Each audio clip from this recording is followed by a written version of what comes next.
Have you ever been in the middle of your own life, driving, eating dinner, sitting in a meeting, and suddenly felt like you were watching it happen to someone else? Not sad, not stressed, just distant. Like there's a thin pane of glass between you and everything you're doing. Your body is going through the motions, but you feel a few feet behind yourself, observing a character who looks like you. If this sounds familiar, I want you to know two things right away. First, it has a name, and it's far more common than you think. Second, you're not broken, and it's not about your life being boring. It's your brain doing something very old and very protective. By the end of this video, you'll understand exactly why this happens, and more importantly, what it's trying to protect you from. Let's start with the honest name for this experience. Psychologists call it depersonalization, feeling detached from yourself, like you're observing your own actions from the outside. Its close cousin is derealization, where the world around you starts to feel unreal or dreamlike. Here's what surprises most people. This isn't a malfunction. It's a function. It's one of the brain's oldest protective responses. When emotional input becomes too much to process safely, the brain steps back and turns you into an observer instead of a full participant. Think of it like a circuit breaker in a house. When the load gets too high, it trips, not to punish the house, but to prevent it from burning down. Depersonalization works the same way. It's not you falling apart. It's your nervous system quietly deciding, this is too much to feel right now. The problem is, most people don't experience it as protection. They experience it as something deeply wrong with them, and that shame often makes it worse. So what actually triggers this shift from participant to observer?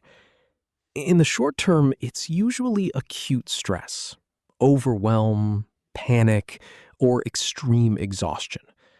The brain simply runs out of bandwidth and hits the observe-only mode to keep you functioning. But the version that lasts for weeks, months, or even years is different. It often comes from long-term, low-grade stress, or environments where feeling things fully never felt safe. If you grew up needing to stay calm around volatile emotions, yours or someone else's, your brain may have learned early that staying slightly detached was the safest way to survive the day. That strategy worked once. The trouble is, it doesn't know when to turn off. Picture someone with a completely stable life on paper. Steady job, friends, nothing dramatic happening.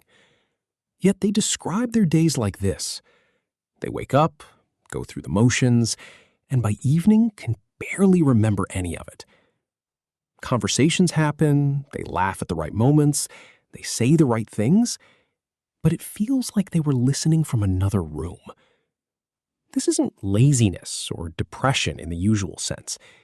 It's often a near total flatness, the absence of strong feelings, positive or negative.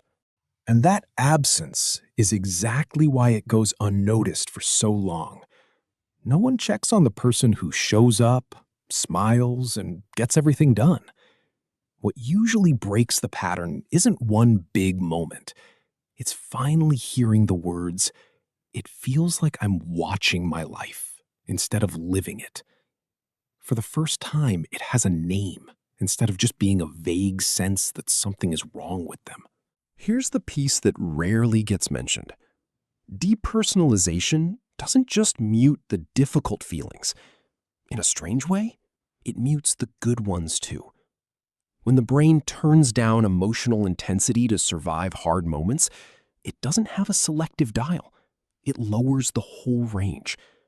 That's why people in this state often describe a strange flatness, even during things that should feel joyful.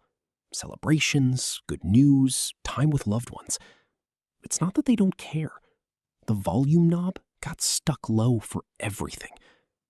This muted joy, is often what finally makes people take it seriously. Everyone has occasional foggy, checked out moments after bad sleep, during burnout, or high stress. That's normal and usually passes.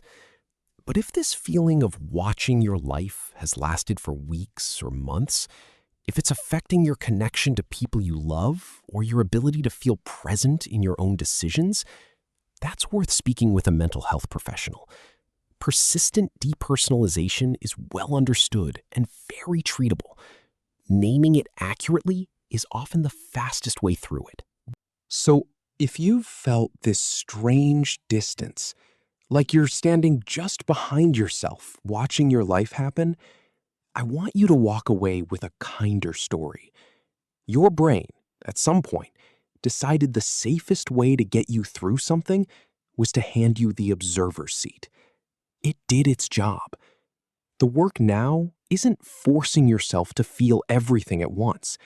It's gently showing your nervous system, in small and repeated ways, that it's safe to come back into the driver's seat.